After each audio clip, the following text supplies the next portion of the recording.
Hello everyone and welcome back to the BM education class 8। आज हम पढ़ेंगे which is the age of adolescents. तो शुरू करते हैं इस चैप्टर को। देखिए एडolescents बेसिकली क्या होता है। एडolescents का अर्थ यह है कि जब ह्यूमंस बींग जब धीरे धीरे कैपेबल हो जाता है अपने जैसे ऑफस्प्रिंग्स को प्रोड्यूस करने के लिए, यानी रिप्रोडक्शन करने के लिए, जब ऑफस्प्रिंग्स कैपेबल यानी ह्यूमंस कैपेबल हो जाते हैं आफ्टर द प्यूबर्टी के बाद ही उसे हम कहते हैं एडल्सेंट। ये जो एजेस होते हैं 11 साल से 19 साल के बीच में ही बच्चों के अंदर यानी चिल्ड्रंस के अंदर एडल्सेंट्स दिखाते। तो एडल्सेंट्स क्या है? एडल्सेंट वो एक चीज़ है जहाँ पर ह्यूमन जो होते हैं कैपेबल हो जाते हैं रिप्रोड्यूस करने के लिए। रिप्रोडक्शन एक प्रोसेस है जहाँ पर वो अपने जैसे ऑफस्प्रिंग को प्रोड्यूस कर सकते हैं आफ्टर द प्यूबर्टी के बाद। और चिल्ड्रंस के अंदर 19 साल से 19 साल के बीच में आता है क्या? पॉवर्टी। और उसके बाद वो रिप्रोड्यूस करने के लिए कैपेबल होता है, यानी अपने जैसे ऑप्शंस बनाने के लिए। तो ये होता है एडल्सेंट्स। आगे बढ़ते हैं दोस्तों कि जो वनसेट है प्यूबर्टी का वो ग्रोथ करते हैं। प्यूबर्टी क्या है? प्यूबर्टी है जो वनसेट जो सेट है प्यूबर्टी का, जो प्यूबर्टी आता है 19 से 11 साल के अंदर, वो ग्रोथ करता है रिप्रोडक्टिव ऑर्गन्स में। जो रिप्रोडक्टिव ऑर्गन्स कुछ ऐसे ऑर्गन्स होते हैं जो कि रिप्रोडक्शन के लिए हेल्प करते हैं। क्या होता है, धीरे धीरे बॉडीज के अंदर, ह्यूमंस बॉडीज के अंदर धीरे धीरे हेयर्स ग्रो होने लगते हैं। ठीक है, क्या होने लगते हैं? हेयर्स ग्रो होने लगते हैं। आर्मपिट्स के अंदर, प्यूबिक एरियाज के अंदर, हर जगह हेयर्स ग्रो होने लगते हैं धीरे धीरे, जहाँ पर धीरे धीरे हार्मोनल चेंजेस भी आने लगते हैं। कब? एडolescence के दौरान हार्मोनल चेंजेस आने लगते हैं। ब्रीस्ट डेवलप होता है गर्ल्स के अंदर। फेशियल हेयर्स या जैसे मोस्टैंग्स, बियर्ड्स, ये भी धीरे धीरे आने लगते हैं बॉयज़ के अंदर। जो वॉइस होता है बॉयज़ का वो बहुत ही हॉर्स हो जाता है, यानी बहुत ही एनलार्ज हो जाता है जो एडम्स एप्पल। और जो साउंड होता है बहुत ही हार्श लगता है, यानी थोड़ा सा हार्श यानी हॉर्स हो जाता था। और जो वॉइस होता है, वॉइस बॉक्स जो होता है, यानी जिसे हम फ्लारनक्स कहते हैं या फिर फार्नक्स कहते हैं, वो भी एडolescence के दौरान बढ़ जाता था। और इसी एडolescence के अंदर 11 से 19 साल के अंदर ही चिल्ड्रंस अपने हाइट को गेन करते हैं। यानी 11 से 19 साल के अंदर ही आपका क्या आता है? प्यूबर्टी आता है, रिप्रोडक्टिव ऑर्गन्स ग्रो होते हैं, हेयर्स ग्रो होने लगते हैं हर जगह में। और क्या होता है, यही पीरियड में बच्चे क्या करते हैं? हाइट गेन करते हैं, यानी childrens gain their height during the adolescence. ठीक है दोस्तों, पीबर्टी क्या है? पीबर्टी एक समय है। Puberty basically it is a time when the sex organs begins to work. ये एक ऐसा समय है जहाँ पर सेक्स ऑर्गन्स काम करना शुरू करते हैं। It brings about the growth in reproductive organ. धीरे धीरे रिप्रोडक्टिव ऑर्गन में ग्रोथ आने लगता है, बॉडीज में चेंजेस आती है, हार्मोनल इनबैलेंस होती है। Puberty start at the beginning of adolescent की शुरुआत ही प्यूबर्टी शुरुआत हो। देखिए प्यूबर्टी का अर्थ क्या है? बेसिकली रिप्रोडक्टिव ऑर्गन में ग्रोथ आना ही होता है प्यूबर्टी। और प्यूबर्टी की शुरुआत कब होती है? 11 साल से शुरुआत हो जाती थी। जो वन साट प्यूबर्टी अर्लीस्ट इन गर्ल्स, लड़कियां में ज़्यादातर रिप्रोडक्टिव ऑर्गन की शुरुआत जल्दी होती है, यानी लड़कियां ज़्यादा मैच्योर हो जाते हैं आज कम्पेयर टू बॉयज़, यानी क्योंकि उनके अंदर जल्दी एडolescent आ जाता था। बिटवीन द 8 to 13 ईयर, यानी 8 से 13 साल के अंदर लड़कियों के अंदर एडolescence आ जाता है, यानी प्यूबर्टी भी शुरुआत हो जाती है। वहीं लड़कों के अंदर क्या होता है? 14 साल के अंदर प्यूबर्टी आता है, और जो कि 2 से 4 साल तक प्यूबर्टी चलता है। देखिए इसीलिए कहा जाता है जो लड़कियां की हाइट है एक समय में, लड़कियां की जो हाइट है एक समय बॉयज से ज़्यादा होती है, बट वही लड़का लड़कियों को 20 साल के बाद देखा जाए तो वो लड़का ज़्यादा हाइट में होगा, क्योंकि लड़कों क्या होता है जल्द लेट में ग्रोथ होते हैं। लड़कों का लेट में ग्रोथ होता है और लड़कियों का जल्दी ग्रोथ होने लगता है। और ये प्यूबर्टी का समय है 2 से 4 साल तक लगता है। ठीक है, चेंजेस ड्यूरिंग प्यूबर्टी, प्यूबर्टी के दौरान चेंज क्या आते हैं? देखिए प्यूबर्टी के दौरान कुछ चेंजेस आते हैं, कुछ पॉइंट्स यहाँ पर लिखे हैं उनके बारे में पढ़ते हैं। पहला पॉइंट की हाइट में बढ़ावी होगी, यानी आपकी हाइट बढ़ेगी। जो आपके लेग्स के बोन हैं और जो आपका आर्म्स वो एलोंगेट होंगे, आपके आर्म्स एलोंगेट होंगे। आपका जो पैर है यानी लेग्स है उनकी बोन्स बढ़ेगी, तो जिस कारण आपके जो बोन होंगे, आपके आर्म्स होंगे वो एलोंगेट हो जाएंगे, जिस कारण एक इंडिविजुअल जो होगा वो बहुत ही टॉल और लैंकी बनेगा, यानी लंबा बनेगा। आपके बॉडी के शेप में चेंज होगा। अगर बॉयज़ की बात करूँ, बॉयज़ बहुत ही मस्कुलर हो जाते हैं। ठीक है, उनका जो शोल्डर बहुत ही वाइडर हो जाता था। गर्ल्स के अंदर थोड़ा सा कर्वी नेचर आता था, यानी आपने देखा लड़कियां यदि कर्वी होती है, उनका जो पेट वाला जो पेट है, स्टोमस वाला एरिया है, वो थोड़ा सा कर्व होता है। वहीं पर लड़के क्या होते थे, मस्कुलर होते थे। क्या होते हैं, मस्कुलर हो जाते थे, बॉडी शोडी वाले मस्कुलर हो जाते थे, ठीक है। और लड़कियां के क्या होता है, जो बॉडी थोड़ा सा कर्व शो करता, shows curve in certain parts, उनके कुछ पार्ट्स में कर्व शो करता था, और जिस कारण उनका जो वेस्ट बिकम वाइडर, उनका जो वेस्ट है, लड़कों का वेस्ट क्या है, समान रहता है ऐसे, लड़कों का वेस्ट ऐसे समान रहता है, वही लड़कियां का वेस्ट कुछ इस प्रकार से रहता है कि नहीं, इस प्रकार से। यहाँ पर देखिए ये थोड़ा सा वाइड हो चुका है, यानी ये जो एरिया वाला है थोड़ा सा वाइड हो गया है, ठीक ठीक है। और बॉर्डर हो जाता था, वॉइस में चेंज आता है, लड़कों का वॉइस क्या होता है, बहुत ही होर्स और बहुत ही हैवी होता है, बहुत ही हैवी, क्योंकि एक्स्ट्रा ग्रोथ लार्नाक्स से वॉइस बॉक्स, लार्नाक्स में एक्स्ट्रा ग्रोथ होने के कारण उनका जो वॉइस है, वॉइस का वो हार्श और हैवी हो जाता है। और गर्ल्स का हाइस बहुत ही हाईली पीस्ड एंड श्रिल, यानी बहुत ही पतला हो जाता है, हाईली श्रिल्ड। स्वीट एंड सेबाकियस ग्लैंड, आपके अंदर जो स्वेट यानी पसीने और सेबाकियस का ग्लैंड धीरे धीरे बनने लगे, they become more active and secret more sweats and oils. जो सेबाकियस ग्लैंड है, जहाँ से सेबाकियस ग्लैंड से बहुत ऑयल निकलते हैं, और ऑयल्स निकल गए, यानी एक ऐसा समय आता है जब आपके बॉडी से ज़्यादा ऑयल्स, आपके अंदर ज़्यादा पसीने निकलने लगते हैं। ये एक ऐसा समय जहाँ पर ज़्यादा पसीना निकलता है और ज़्यादा से ज़्यादा आपके शरीर से ऑयल्स निकलते हैं, क्योंकि ये जो ग्लैंड है, स्वेट एंड सेबाकियस ग्लैंड, ये धीरे धीरे आपके बॉडी में एक्टिव होने के कारण क्या होता है, आपके जो बॉडीज़ के अंदर ये ज़्यादा एक्टिव होते हैं, और जिस कारण ये बहुत सारा आपके अंदर ज़्यादातर पसीने सिक्रेट करते हैं और ऑयल सिक्रेट करते हैं, जिस कारण ऑयल आपके शरीर में अगर आपके शरीर में, आपके मुंह में ज़्यादातर ऑयल्स प्रोड्यूस होंगे, जिस कारण आपके अंदर पिंपल्स, एक्ने धीरे धीरे अपीयर होंगे। Increased action of sebaceous and oil gland, जिसने जैसे ये जो सेबाकियस ग्लैंड है जहाँ पर ऑयल प्रोड्यूस होगा, उसका एक और नाम है ऑयल ग्लैंड। सेबाकियस ग्लैंड अगर धीरे धीरे एक्टिव होते लगेगा, धीरे धीरे एक्स्ट्रा ग्रोथ होने उसके लगेगी, तो आपके अंदर, आपके शरीर में, आपके फेस में ज़्यादातर ऑयल की प्रोड्यूस होने के कारण आपके फेस में पिंपल्स आते हैं। पिंपल्स बेसिकली क्यों आते थे, अगर सिंपल सा आंसर पूछा जाए तो पिंपल्स इसीलिए आते हैं, एडल्सेंट के कारण ही पिंपल्स आते हैं, क्योंकि पिंपल एडल्सेंट्स के दौरान ही जो स्वेट ग्लैंड है, सेबाकियस ग्लैंड है, जिसको हम ऑयल ग्लैंड कहते हैं, वो ज़्यादा एक्टिव होते हैं। जब आपने पिंपल्स जिसके चेहरे में होंगे, अगर उसको फेस को अगर आप थोड़ा सा छू लोगे तो ऐसा लगे उसका चेहरा पूरा ऑयली है, ठीक। इमोशनल एसेप्ट्स डेवलप, आपके अंदर इमोशनली एसेप्ट्स डेवलप होंगे, यानी भावनाएं धीरे धीरे, क्या क्या भावना, इमोशंस, ये धीरे धीरे आपके अंदर डेवलप होने लगेंगे। Mentals and intellectual development are the peak, mental यानी आपका जैसे आप अगर बच्चे हो गए, क्या हो गए, आपको जो चीज़ें समझाया जाएगा, आप उसको समझने में बहुत समय लगेगा। धीरे धीरे आप अगर आपका एडल्सेंट आने लगा, धीरे धीरे आपकी ग्रोथ होने लगी, तो आपका जो इंटेलेक्चुअल नॉलेज, इंटेलेक्चुअल यानी नॉलेज की डेवलपमेंट होगी। धीरे धीरे जितना एज आपका बढ़ता है, उतनी नॉलेज आपकी ग्रोथ होगी, उतनी मेंटली आप ग्रोथ होते जाओगे, यानी आठ दी पिक आपका इंटेलेक्चुअल यानी नॉलेज की डेवलपमेंट आठ दी पिक होगी, यानी बहुत ऊपर होगी। जो सेक्स ऑर्गन्स होते हैं, जो सेक्स ऑर्गन, देखिए जो सेक्स ऑर्गन होते हैं, सेक्स ऑर्गन क्या होते हैं, सेक्स ऑर्गन धीरे धीरे ग्रो करने लगते हैं और बहुत ही फंक्शनल एक्टिव होते हैं, फंक्शनली एक्टिव होते हैं। बॉयज़ के अंदर जो टेस्टिस यानी पेनिस के अंदर टेस्टिस एक होता है, जो कि क्या करता है, टेस्टिस है जो कि धीरे धीरे प्रोड्यूस करने लगता है मेल गैमेट्स को, जिसका नाम है स्पर्म।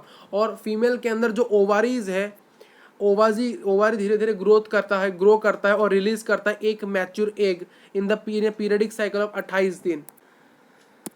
फीमेल रिप्रोडक्टिव ऑर्गन क्या करता है, अपने अंदर ओवारी जो उसके अंदर जो ओवारी है वो रिलीज करता है एक मैच्योर ओव्यूम, एक हर 28 दिन के बाद, हर एक महीने के बाद, यानी हम कह सकते हैं ऑन एन एवरेज हर एक महीने के बाद ओव्यूम के अंदर एक वॉल होता है, यूटेरस अपने आप को प्रिपेयर करती है एक एग यानी एक बेबी उनके अंदर प्रोड्यूस होता है, जिस कारण अगर वो बेबी अच्छे से प्रोड्यूस नहीं है, कैसे वो प्रोड्यूस होगा, जब तक मेल के अंदर से मेल गैमेट उसके अंदर कोलेजन आके नहीं हुआ तब तक नहीं होगा, तो मेल गैमेट्स तो नहीं आता है, तो जिस कारण वहाँ से क्या होता है, यूटेरस का तो थिक वॉल उसने बनाया था वो क्या निकलता है, टूट जाता है, जिस कारण वहाँ से खून निकलता है। और खून कहाँ से रिलीज होता है, वैजिना के द्वारा, जिसको हम कहते हैं पीरियड्स, यानी मेंसुलेशन हो गया, ठीक। तो पीरियड हम कहते हैं उस प्रोसेस को मेंसुलेशन कहते हैं, ठीक है। आगे पढ़ेंगे। जो वन सेट है प्यूबर्टी का और मैच्योरिटी है, प्यूबर्टी का जो एक तरीका है जहाँ पर हमारे अंदर सेक्स ऑर्गन्स हमारे जो है, जैसे कि सेक्स ऑर्गन अगर मेल के अंदर सेक्स ऑर्गन हम पेनिस को कहते हैं और फीमेल के अंदर वैजिना को कहते हैं। जो वन सेट है प्यूबर्टी का और जो मैच्योरिटी का रिप्रोडक्टिव पार्ट, उसको कंट्रोल किया जाता है हार्मोन्स के द्वारा। हार्मोन्स के द्वारा कंट्रोल किया जाता है आपके जो आपके अंदर जो कितनी मैच्योरिटी आ रही है, कितने आप बड़े हो रहे हो, कितनी ग्रोथ हो रही है, सभी का इसमें सभी जो फीलिंग्स आपके अंदर आती है, जो सभी चीज़ें आपके अंदर आती है, सोचने के लिए ये होता है बेचैनी, वो सारे होते हैं हार्मोन्स के कारण। किसके कारण? हार्मोन्स के कारण। तो हार्मोन्स क्या है? हार्मोन बेसिकली सीक्रेशन के लिए हेल्प करते हैं। Hormones are the secretion of endocrine gland. देखिए यहाँ पर एक चीज़ आपको समझाना चाहता हूँ। ग्लैंड आपके बॉडी में दो प्रकार के हैं, समझ लो भाई। ग्लैंड दो प्रकार के, पहला ग्लैंड है एंडोक्राइन, एंडोक्राइन, और एक है एक्सोक्राइन। एक्सोक्राइन, ये है एंडोक्राइन, ये है एक्सोक्राइन। और एंडोक्राइन ही एक ऐसा ग्लैंड है जो आपके बॉडी के अंदर हार्मोन्स को प्रोड्यूस करता है। जो आपके बॉडी के अंदर क्या प्रोड्यूस करता है दोस्तों? हार्मोन्स प्रोड्यूस करता है, which pours them directly into the body in the body stream. आपके बॉडी स्ट्रीम के अंदर जो हार्मोन्स ग्रोथ होते हैं, सिक्रेट होते हैं, वो एंडोक्राइन ग्लैंड के द्वारा होता है। जो पिट्यूटरी ग्लैंड, ये एक और ग्लैंड है पिट्यूटरी ग्लैंड, जो सीक्रेट्स करता है हार्मोन्स को, which include growth hormone and hormones that makes other glands of the testis penis. आपका जो पेनिस के अंदर जो पेनिस है उसमें एक साइड में टेस्टिस होते हैं, ओवारीज फीमेल के अंदर, थायराइड, एंडरलिन, ये कुछ सीक्रेट्स करते हैं हार्मोन्स। देखिए याद रखिए चीज़ों को। जो आपको अगर पूछा जाए कौन सा ऐसा आपका ग्लैंड है जो कि हार्मोन सीक्रेशन में हेल्प करता है, वो है एंडोक्राइन ग्लैंड। और जो पिट्यूटरी ग्लैंड है वो भी बहुत सारे हार्मोन्स को सीक्रेट करने के लिए मदद करता है, जैसे कि आपके अंदर ग्रोथ हार्मोन, या फिर वो क्या करता है, जो आपको अगर क्वेश्चन आता है कि कौन सा ऐसा ग्लैंड है जो कि ग्रोथ हार्मोन को सीक्रेट करता है, वो है पिट्यूटरी ग्लैंड। और कौन सा ऐसा ग्रोथ ग्लैंड है जो कि मेल के अंदर टेस्टिस प्रोड्यूस करता है, फीमेल के अंदर ओवारी प्रोड्यूस करता है, और दोनों के अंदर थायराइड प्रोड्यूस करता है और एड्रेनलिन प्रोड्यूस करता है, वो है पिट्यूटरी ग्लैंड। तीसरा है यहाँ पर पैनक्रियाज। पैनक्रियाज जो सीक्रेट्स करता है, पैनक्रियाज क्या है? पैनक्रियाज एक ग्लैंड है जो कि आपके अंदर इंसुलिन को सीक्रेट्स करता है, थायराइड प्रोड्यूस करता है। थायराइड क्या प्रोड्यूस करता है? पैनक्रियाज से ये क्वेश्चन पूछता है एक मार्क का, इंसुलिन कहाँ प्रोड्यूस होता है? पैनक्रियाज में। थायराइड कहाँ प्रोड्यूस होता है? थायरॉक्सिन ग्लैंड के अंदर। एड्रेनल्स कहाँ प्रोड्यूस होते हैं? एड्रेनलिन के अंदर। ठीक है भाई। क्वेश्चन पूछता है भाई थायरॉक्सिन कहाँ प्रोड्यूस होता है? थायराइड के अंदर। एड्रेनल कहाँ प्रोड्यूस होता है? एड्रेनलिन के अंदर। पैनक्रियाज क्या प्रोड्यूस करता है? Growth hormone, testis, adrenal, thyroid, ovaries. कौन सा ऐसा ग्लैंड है जो कि हार्मोन सीक्रेट करता है? वो कौन है भाई? वो कौन है? वो है एंडोक्राइन ग्लैंड, एंडोक्राइन। ठीक। फिर आता है एक और क्वेश्चन, मेंसुलेशन। देखिए मेल का हार्मोन, मेल में जो मेल होने की पहचान की, आप मेल हो इसकी पहचान कराता है टेस्टोस्टेरोन। अगर देखिए मेल है, अगर कोई व्यक्ति मेल है और कोई भी फीमेल है, डिफ्रेंशिएट हम कैसे करेंगे उनको? डिफ्रेंशिएट एक बहुत उनके हार्मोन्स को लेकर डिफ्रेंशिएट किया जाएगा। तो मेल के अंदर ज़्यादा टेस्टोस्टेरोन प्रोड्यूस होता है आज कंपेयर टू एस्ट्रोजन, वहीं फीमेल के अंदर ज़्यादा एस्ट्रोजन प्रोड्यूस होता है आज कंपेयर टू टेस्ट्रोजन। और टेस्ट्रोजन के कारण आपने सुना होगा लड़के जल्दी मर जाते हैं, लड़के जल्दी मर जाते हैं आज कंपेयर टू फीमेल। लड़के क्यों ज़्यादा जल्दी मरते? इसीलिए मरते क्योंकि उनके अंदर टेस्टोस्टेरोन की मात्रा, टेस्टोस्टेरोन, आप अगर एक इंसान ज़्यादा एक्टिव है, ज़्यादा प्रॉम्प्ट है, उसके अंदर ज़्यादा टेस्टोस्टेरोन प्रोड्यूस हो, जिस कारण वो ज़्यादा मर्द कहलाता है। परंतु वही हार्मोन ज़्यादातर लड़कों का जल्दी मरने का कारण होता है। और एस्ट्रोजन बेसिकली एक ऐसा हार्मोन जहां पर हम स्टोरेज कर सकते हैं, खाना स्टोर हो सकता है, सब कुछ स्टोर हो सकता है। तो समझिए, आइए डिटेल में पढ़ते हैं दोस्तों कि जो टेस्टोस्टेरोन है वो है मेल हार्मोन और जो एस्ट्रोस्टेरोन है वो है फीमेल हार्मोन। जो यूटेरिन वॉल है फीमेल्स के अंदर, वो अपने आप को प्रिपेयर करता है, और डेवलप करता है फर्टिलाइज्ड एग के लिए। देखिए फर्टिलाइजेशन क्या है?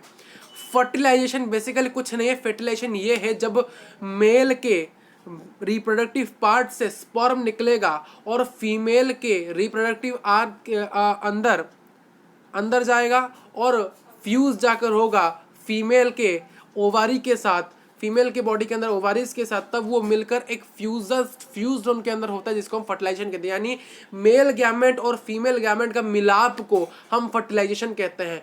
तो ये फीमेल के अंदर क्या है, हर महीने क्या होता है, जो यूटेरस के वॉल है वो अपने आप को प्रिपेयर करते हैं किसके लिए प्रिपेयर करते हैं, एग रिसीव करने के लिए और फर्टिलाइजेशन के लिए वो अपने आप के जो उनके जो वॉल है उनको ठीक कर देते हैं।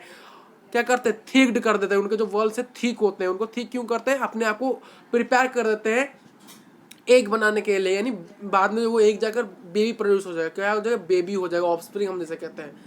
हालांकि हर महीने ये क्या करता है, अपना प्रिपेयर करता है, परंतु हर महीने तो इसका अर्थ ये नहीं कि आके इंटरकोर्स हो के आएगा, कौन आके इंटरकोर्स हो जाएगा। स्पर्म हर साल तो हर महीने तो नहीं आएगा उनके अंदर, स्पर्म हर महीने नहीं आता है। फर्टिलाइजेशन अगर मान लो नहीं हुआ, उसने हर साल अपने आप को प्रिपेयर कर दिया, हर महीने यूटेरस अपने आप को प्रिपेयर करती है, बेबी एक बनाती है, प्रिपेयर करती है। अगर मान लो फर्टिलाइजेशन नहीं हुआ, अगर मान लो इंटरकोर्स नहीं हुआ फीमेल और मेल के बीच में, तब क्या होगा, तब वो जो थिक वॉल है यूटेरिन का जो थिक वॉल है वो ब्रेक डाउन करने टूट जाएगा और बॉडी से निकलेगा ब्लड बनकर, जिसको हम कहते हैं मेंसुलेशन, जिसको हम क्या कहते हैं, मेंसुलेशन कहते हैं दोस्तों। देखिए जो स्पर्म यानी मेल से स्पर्म निकलता है, फीमेल से ओव्यूम निकलता है, जो कि फ्यूजेस एक साथ मिलकर क्या बनाते हैं, जाइगोट बनाते हैं। जो सेक्स और क्रोमोसोम होता है स्पर्म के अंदर डिटरमाइन करता है बेबी का जेंडर। यानी इसको आप कैसे समझोगे, आप कुछ इस प्रकार से समझिए यहाँ पर कि ये है मेल भाई, ये है मेल, ये है फीमेल। मेल के अंदर से प्रोड्यूस होता है स्पर्म, फीमेल के अंदर से प्रोड्यूस होता है ओव्यूम, ठीक है। देखिए दोनों के अंदर क्या होता है, सेक्स क्रोमोसोम होता है, परंतु फीमेल के अंदर सेक्स क्रोमोसोम XX होता है। तो पहले यहाँ पर एक चीज समझ लीजिए, जो सेक्स क्रोमोसोम के लिए यानी बेबी का क्या जेंडर होगा, यानी इंटरकोर्स होने का, यानी मेल और फीमेल जाइगोट बनने के बाद, एम्ब्रियो बनने के बाद, फोइटस बनने के बाद वो बेबी का जेंडर होगा क्या, वो डिटरमाइन करता है स्पर्म। मेल के अंदर स्पर्म वो डिसाइड करता है।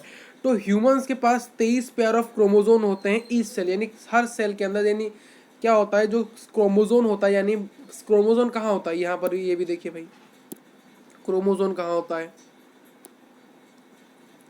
सेल, ये है सेल, ये हमारा न्यूक्लियस का अगर मैं थोड़ा सा जूम आउट करूंगा, ये है न्यूक्लियस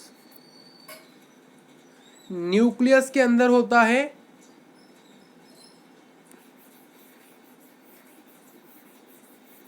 ऐसे थ्रेड, अगर न्यूक्लियस के अंदर होता है एक थ्रेड लाइक स्ट्रक्चर होता है न्यूक्लियस का, जैसे हम कहते हैं क्रोमोसोम। और न्यूक्लियस के अंदर होता है क्रोमोसोम के अंदर होता है डीएनए, और डीएनए का एक पार्ट को हम कहते हैं जीन। क्या कहते हैं, जीन कहते हैं, ठीक है। और ह्यूमन के अंदर 23 पेयर ऑफ क्रोमोसोम होता है इस सेल के अंदर। तो a pair of chromosome are from a sex chromosome, the males carry XY and females carry XX। देखिए दोस्तों, क्रोमोसोम जो होता है वो दो प्रकार के होता है, एक तो होता है ऑटोसोम, एक होता है सेक्स क्रोमोसोम। देखिए टोटल क्रोमोसोम है 23 पेयर के, 23 पेयर के, कितने के बारे में बोला, 23 पेयर, ठीक है, बोला 23 पेयर, यानी 23 पेयर, यानी 23 + 23 कितने हैं, टोटल क्रोमोसोम है 46। और जो 22 पेयर है ना, टोटल जो 23 में से जो 22 पेयर है, यानी 44 यानी 44 क्रोमोसोम हमारे सिर्फ ऑटोसोम्स हैं।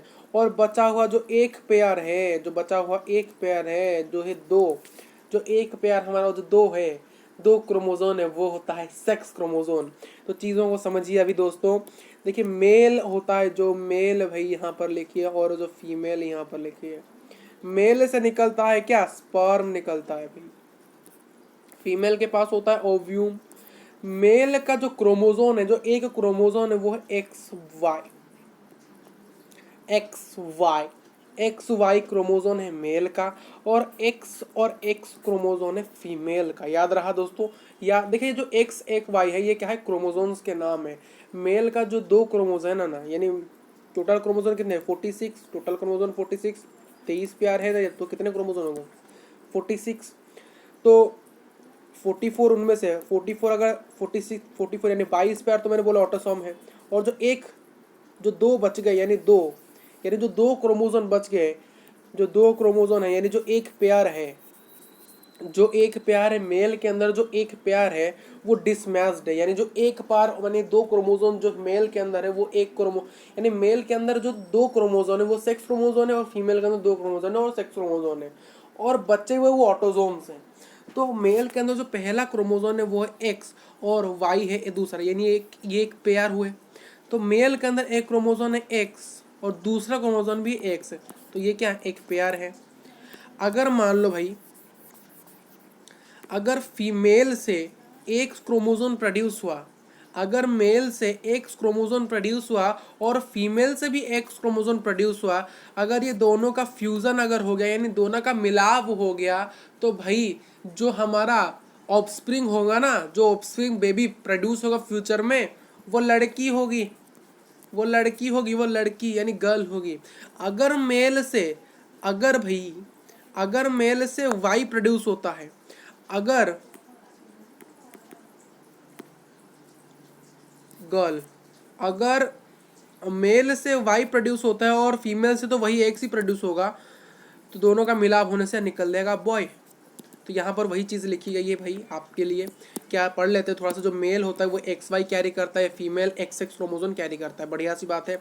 अगर स्पर्म एक्स कैरी करेगा, और अगर स्पर्म एक्स कैरी करेगा वो फर्टिलाइजर करेगा ओव्यूम के साथ, ओव्यूम भी एक्स का, जब स्पर्म एक्स क्रोमोजोन कैरी करेगा, ओव्यूम भी एक्स क्रोमोजोन कैरी करेगा, दोनों का फ्यूजन होगा यानी फर्टिलाइजेशन होगा, तो जो बेबी होगा वो गर्ल होगा।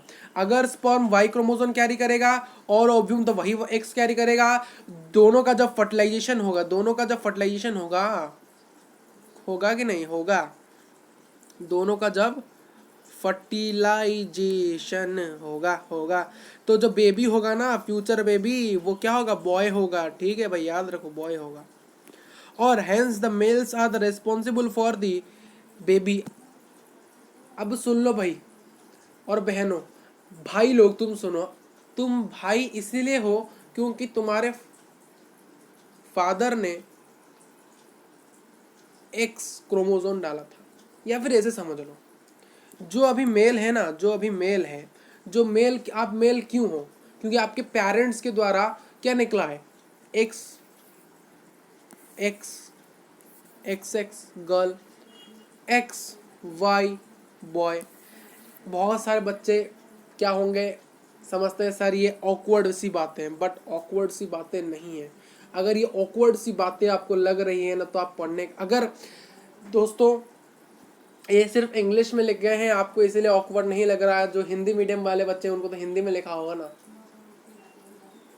तो आप इंग्लिश में तो बच्चे पढ़ के समझ नहीं पाते हैं ना, तो हमें हिंदी में बोलना पड़ता है।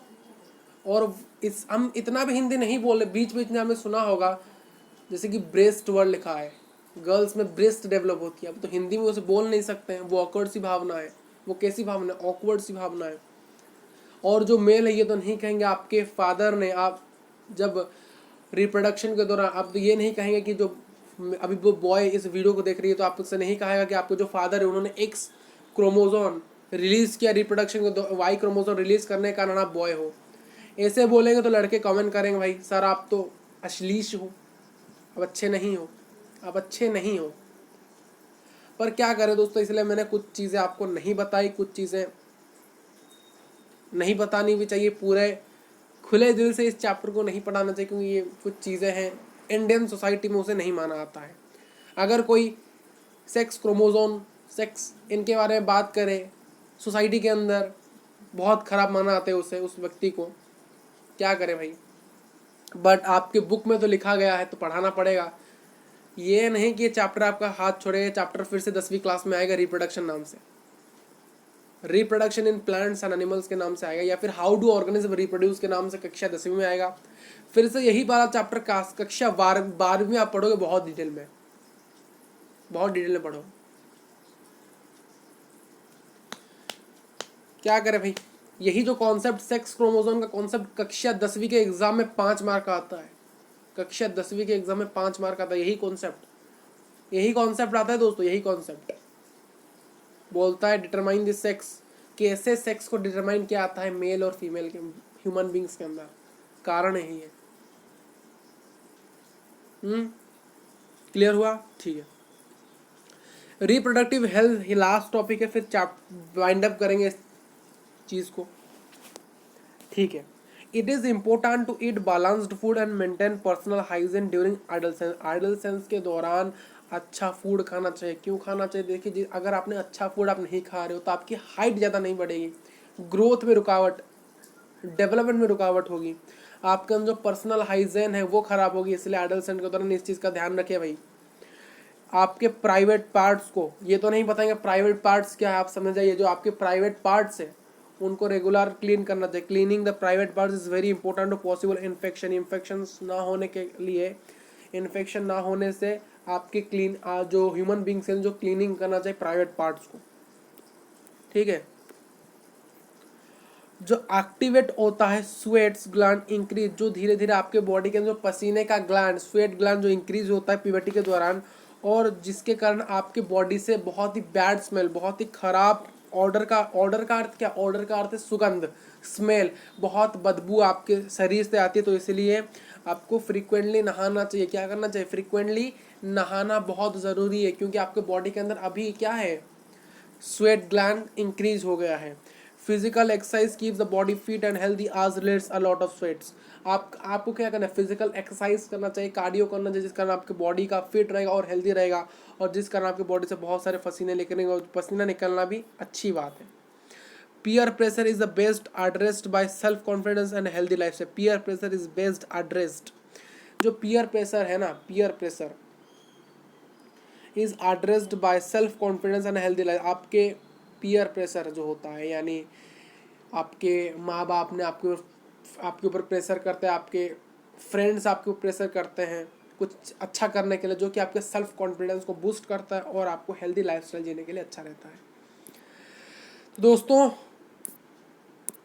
आज इस वीडियो को, इस चैप्टर को हमने यहीं पर ख़त्म किया है। नेक्स्ट चैप्टर होगा फोर्स एंड प्रेशर, बहुत बढ़िया से पढ़ेंगे क्या होता है फोर्स, क्या होता है प्रेशर। तो तब तक के लिए आपको हमारे चैनल को सब्सक्राइब करना है, और आपको मिलते हैं नेक्स्ट वीडियो के अंदर। Thank you for watching this video.